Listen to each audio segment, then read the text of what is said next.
Hello, my name is Carolina Torres. I'm going to present you some evolutionary analysis that we have performed in the SARS-CoV-2 Genomics Consortium in Argentina, the PAIS project. As Dr. Mariana Viegas already told you, we use phylogenetic analysis to confirm the lineage assignment in the PANCO system. This is the result for the first wave analysis showing this particular distribution of SARS-CoV-2 lineages in Argentina, prevailing the lineages B1499, B1, and N3 and N5 lineages. In the same way, we confirm the assignment of the derived lineages from the variant of interest and concern that prevail in our second wave. In this case, I showed you the result for the phylogenetic analysis for gamma sequences from different regions of Argentina.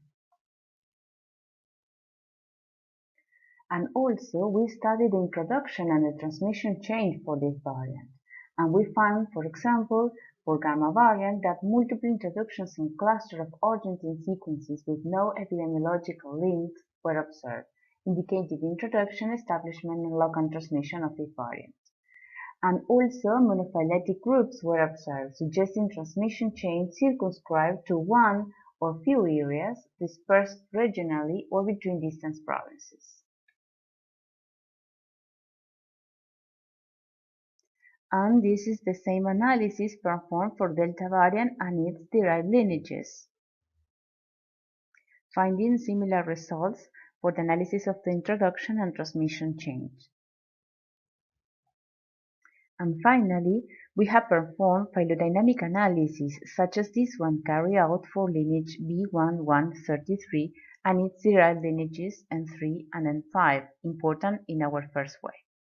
We could date and locate the initial diversification event for this lineage in South America and estimate the evolutionary rate and the viral demographic reconstruction for this lineage in the first months of the COVID-19 pandemic in South America.